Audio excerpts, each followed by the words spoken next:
Hey there, Coach Carroll. Hope you're doing well. Today's training, we're going to cover the perfect cold call. A lot of times in business,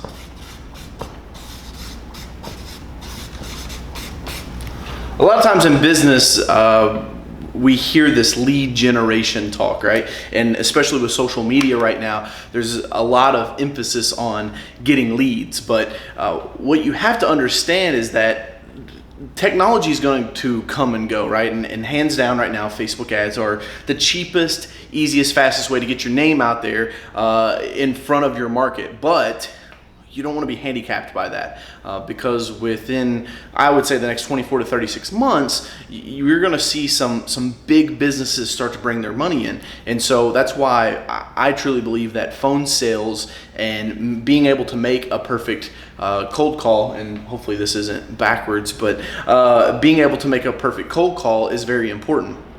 And you have to understand that when you decide to make a cold call, right? When you decide to do an outbound touch to someone, you have to understand a few things, right? Rule number one is salespeople are hated. Right? No one wants to have their time wasted, right? And so what happens is Joe Schmo makes a phone call, and within the first 15 seconds, he sounds like a salesperson. And then therefore, I get disgusted. I don't want to talk to him. I'm afraid he's going to waste my time. And the challenges just ensue for Joe Schmo, the guy that's making the cold call. What you have to understand is the way we combat this is by making sure that we're a little distinctive. We're a little different when we make our cold calls. So for instance, if you're in my client or even a coaching student of mine, you've heard this before, but we want to take the first 4 to 7 seconds of a cold call and just completely knock them off tilt. A lot of times that's using tonality, and tonality is pitch, pace, and articulation. So one thing that you can do here, we'll put this down, is Tonality, and that's probably spelled completely wrong, but I don't care because I can make sales, right? They don't care if you can spell tonality or not, as long as you know what you're doing, right? And that means a voice up, or that means getting really sincere and quiet, right? And so what happens is your pitch, your pace, your articulation, and these are things that have been taught by the National Speakers Association for many, many years. Many speakers have talked about, you know, your body language being 55% and words being 3% or 7%. There's a lot of numbers thrown around, but you know, statistics, you never can trust them. But one thing I can tell you is your tonality in the first 4 to 7 seconds on the call is going to be able to distinguish you and make you a little different. So what's that mean?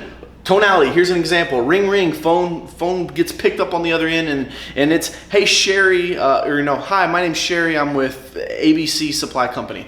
I go, Sherry? It's a voice up. It's like, Sherry, my long lost friend, Sherry? And now Sherry's like, who in the hell is on the other end? Yeah? I'm like, Sherry, it's DJ. I'm so glad I got you on the phone today. Hey, look, is Mike in?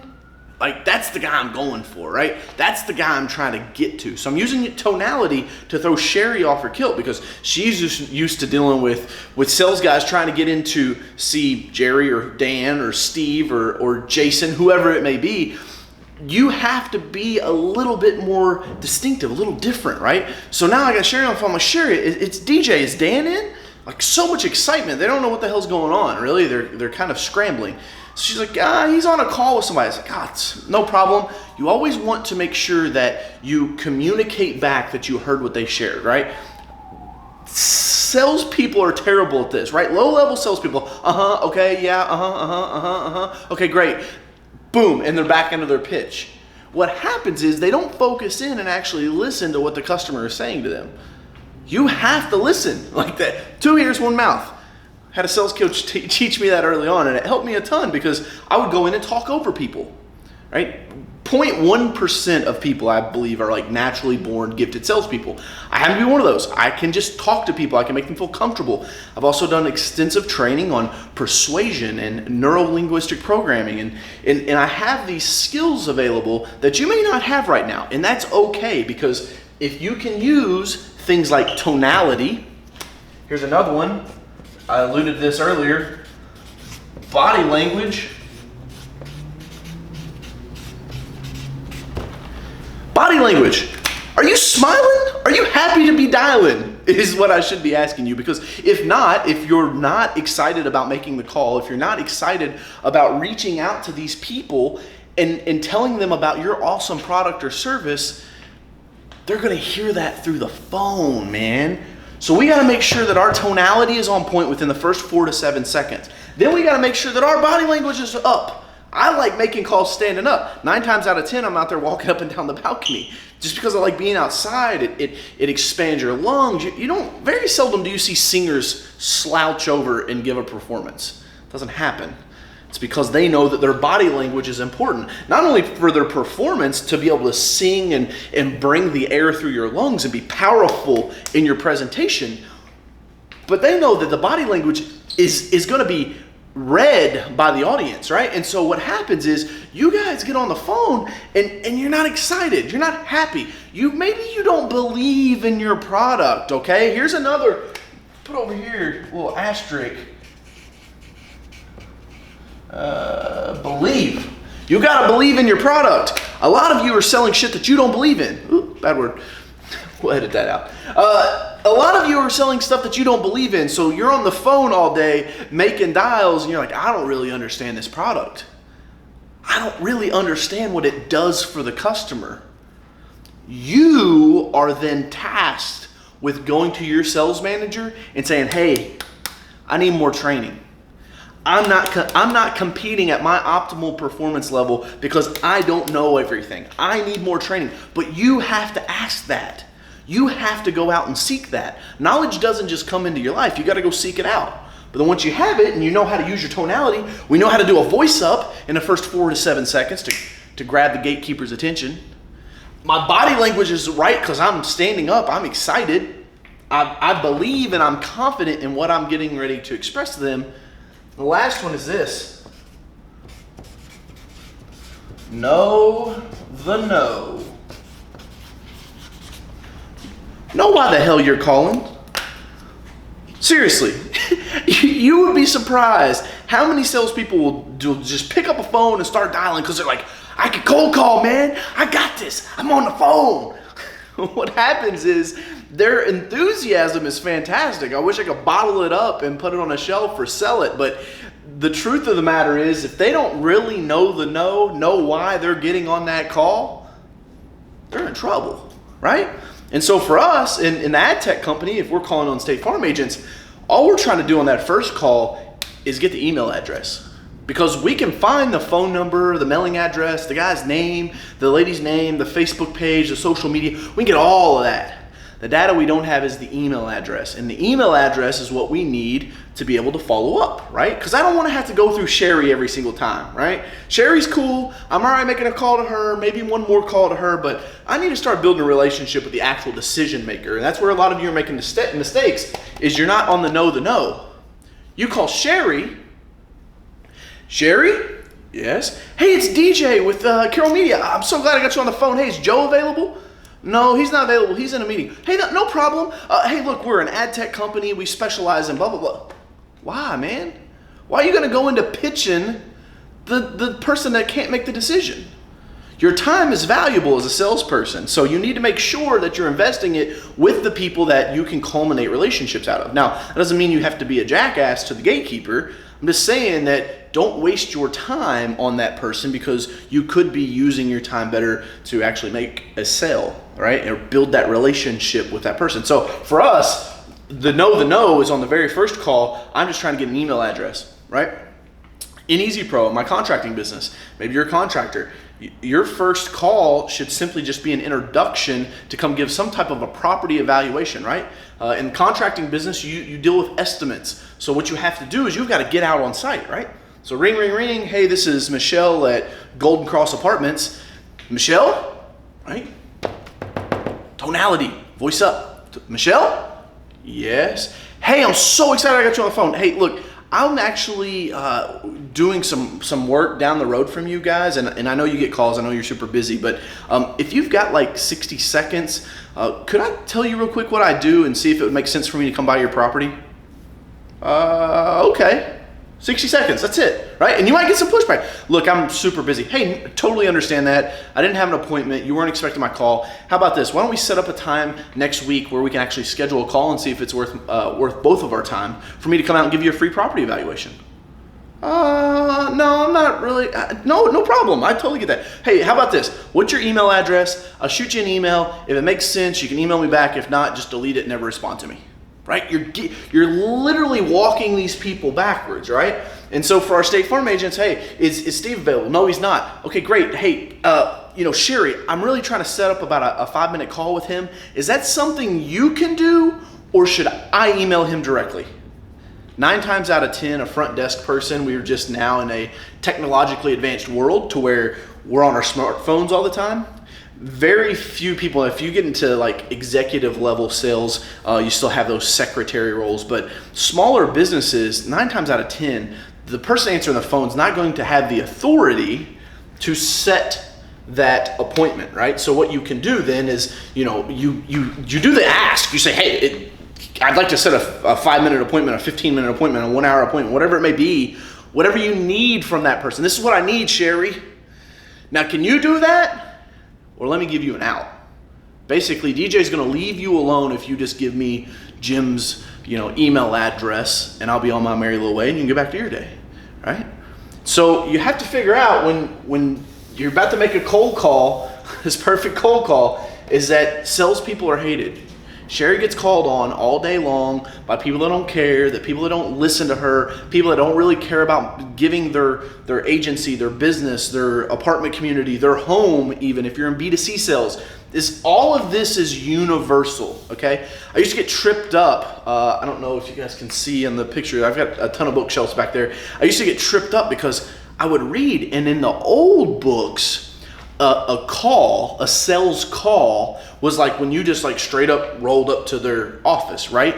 And so like a sales call, like when I say call, I'm talking about on the phone, right? There's a lot of salespeople in this world that just waste their time traveling around trying to see the people. You're not running for political office. You're trying to sell stuff, right? So we need to be as efficient as possible. I can sit right over there on that desk and bang out 120 to 150 cold calls in a day. There's no way possible, unless you're Superman or Batman, that you're going to be able to go see 150 people a day. It's just not going to happen, right?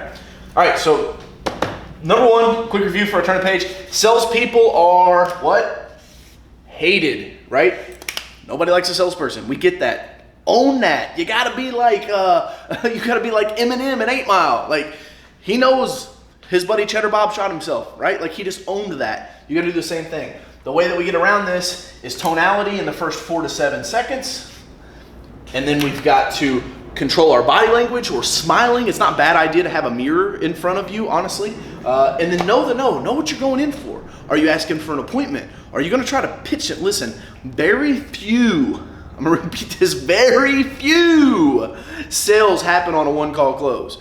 Like, that's cool and stuff, and they show it in the movies, but you're not working for Wolf of Wall Street, okay? So know the no. 9 times out of 10, it's just asking for a little information or setting up some type of a meeting for a discovery of some sort, right? So those 3 things there will help you not be hated, because that's your first minute and a half of the call, okay? So what happens?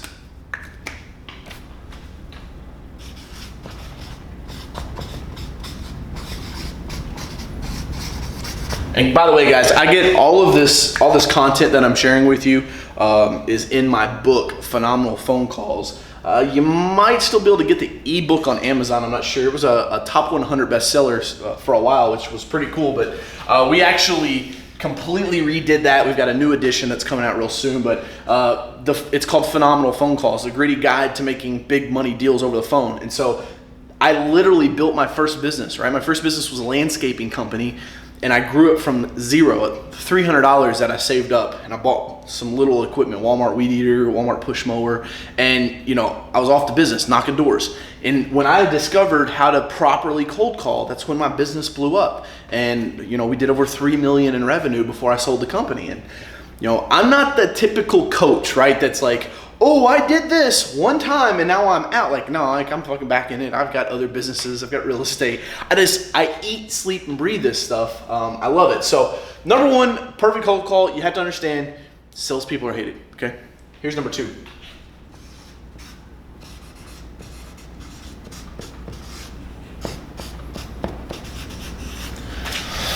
Most salespeople waste an astronomical amount of time doing this right here.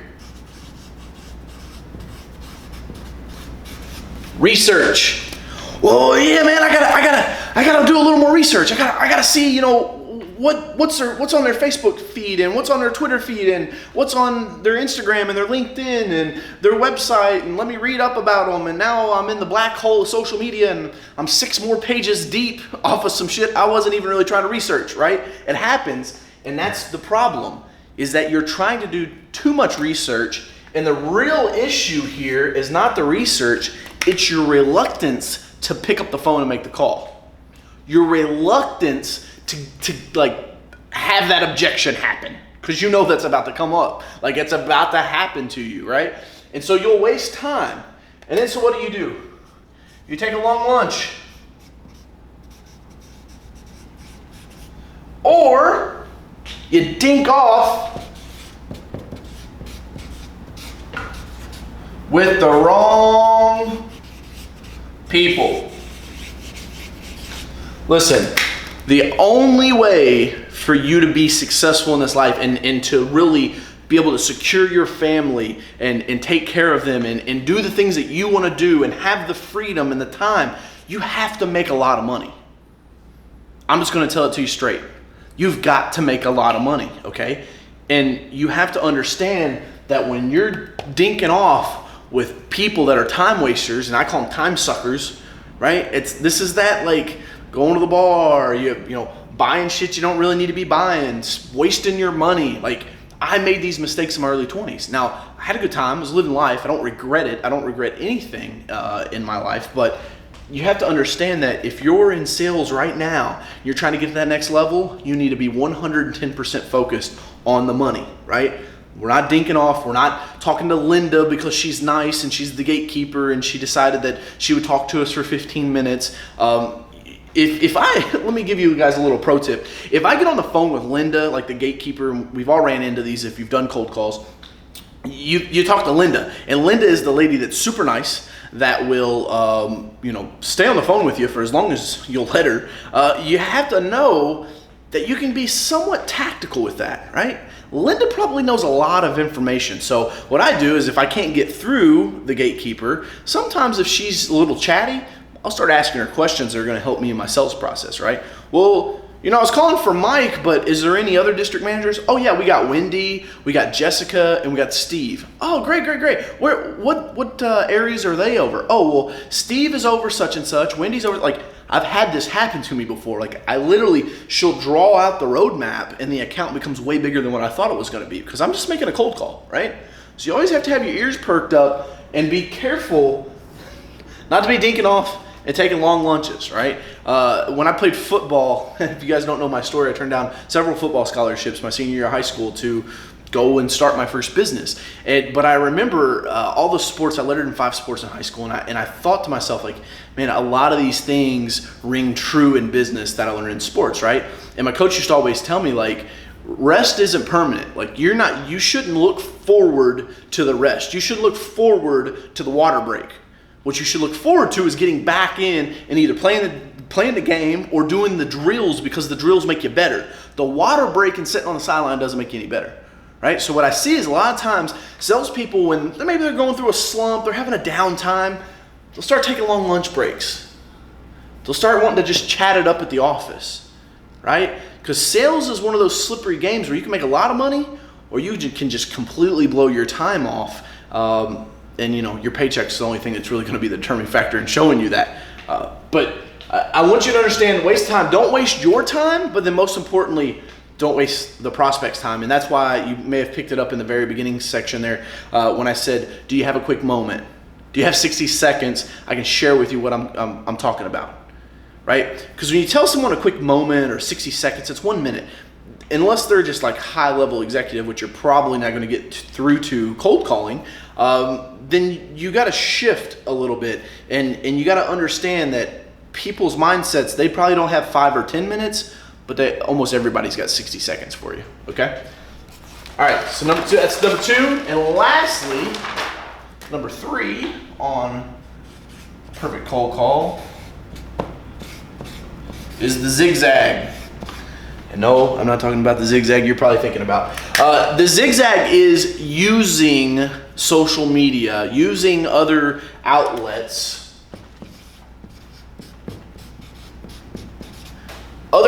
to get through, right? There is a tremendous white space right now on LinkedIn. LinkedIn is probably the easiest way to get through and connect it to professionals. Now, you have to do this tastefully and tactfully, but using other outlets sometimes aren't a bad option, right?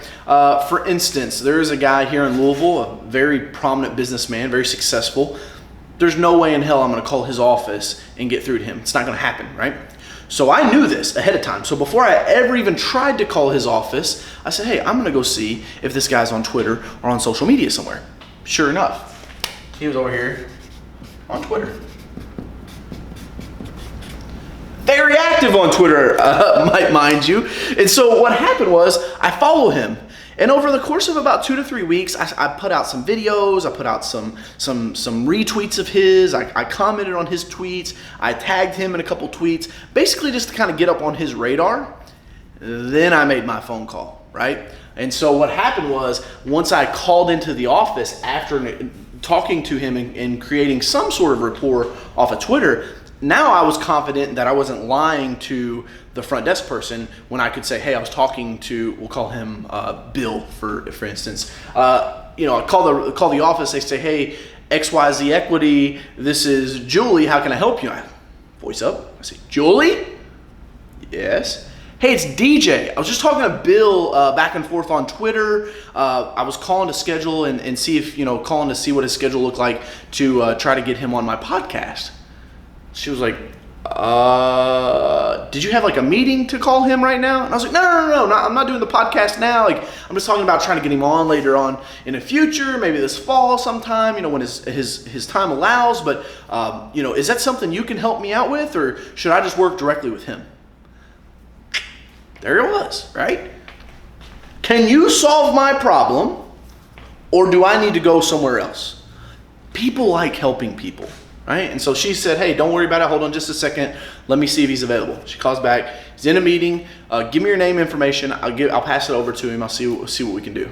2 days later, actually, no, I think it was the very next day, he wound up calling me. Now, look what's happened, right? Now look how the tables have turned, because now the prospect is outbound, right? The prospect is reaching out to me versus me reaching out to them. And that's where the magic can really happen for a salesperson, because it's all about, it's a what's those called, a teeter-totter, a seesaw, something like that. It's all about like who's got the leverage, right? That's how business is played on a B2B scale, and even on a B2C scale. It's all about the leverage, right? You always hear that, what's the old saying in sales, is that when value exceeds price, then the person will buy. It's the same thing in not necessarily buying, but my value has to be greater. Like, I'm trying to give him some publicity to get on my podcast, and that got me a call back, right? So don't be afraid to zig when everybody else is zagging. Like, and here's another thing. I love doing this too, is like, if you're going through a slump right now, like if you're going through a downtime, like just get on some type of deal. Give something away. Go call an old customer and ask for a referral, see if you can work in that way. Like, this is a tough business, man. Like, making these cold calls, the perfect cold call, this is tough. And there's way more to it than I can cover in this one training. You would be here for literally days. But I wanted to kind of give you my tips for making the perfect cold call, the 3 tips that I've got here, which again, we'll cover them real quick, a quick little review, and then we'll bounce out. Number 1 is you have to understand that salespeople are hated, right? And how do we tackle that? We tackle that with our tonality, or doing our voice ups, first 4 to 7 seconds, making sure that we're way different than any other salesperson that's gonna call them today. Body language, How's my body language? Am I upbeat? Am I excited? Am I talking? Am I excited to deliver the solution? You have to realize, as salespeople, right? Like salespeople, we're delivering solutions. We solve problems, man. And when you start looking at it like that versus like, yeah, man, I'm gonna crush this deal. I'm gonna take them for everything they got. Like, that shit doesn't win long term. I'll tell you that. Listen, it's a house of cards. My first 5 years in business, that's what I did. Dodo move. I'm trying to teach you from not only things that I've learned from very, very smart people, but also what's helped me build my success, right? Because I want you to be successful. That's the whole point of this, right? It's giving back. I love it. All right, salespeople are hated. Tonality, body language, know the no. Why are you calling them, man? Do you want to take them out to lunch? Like, hey, can I buy you lunch and sit down for half an hour? Like, it depends on what you're selling, but you have to know why you're picking up the phone and making the dial. Second one, waste time. Don't waste their time. Don't waste your time. Don't procrastinate trying to make, and look, I probably, I titled this The Perfect Call. Perfection never arrives, okay? Perfection never happens in business. It'll never happen. You're not gonna ever find it. Just stop looking for it. This is just a catchy title, okay? There's no such thing as a perfect cold call. I don't even make them. But don't be a time waster. Don't spend all your time trying to do research just because you're probably scared or afraid of what that person's gonna say, right? That rejection. We all worry about, right? We worry about it since middle school. Like, does she think I'm good enough looking for her? Like, the girl's like, does he think I'm pretty? Like, those things will go through our mind because they've literally been seeded and sown into our mind from a very, very early age, especially in the United States. And so you have to understand that it doesn't matter.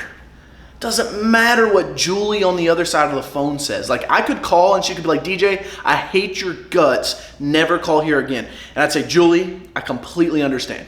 I'm going to agree with her. I completely understand. I'm not sure why you hate my guts, but I get it. I hear you loud and clear. You don't want me calling back anymore. But, Julie, I got a problem. Does Jerry hate my guts? Because I haven't had a chance to talk to him yet, right? Like, I'm just going to keep pressing on because I know that I can truly help Jerry grow his business or provide a service, right? Like, maybe I can clean their apartments and their rents are going to go up. Like, I know that in my heart of hearts, and it starts with belief, okay? But don't delay your cold calls by researching and trying to do more research on the outside when really you're just procrastinating and putting that call off. Call reluctance. Don't take long lunches. Remember, rest only enough to get the blow the spit out of your mouth, take a sip of water, eat something real quick, and then hop back on it. And don't dink around with the wrong people. That's a life lesson, man. I've learned that way too many times. Last one is zig when everybody else is zagging, okay? We need to look for other outlets, Twitter, LinkedIn. If we can't get through on the phone, what else are we gonna do? Don't give up. How are we gonna get through to them, right?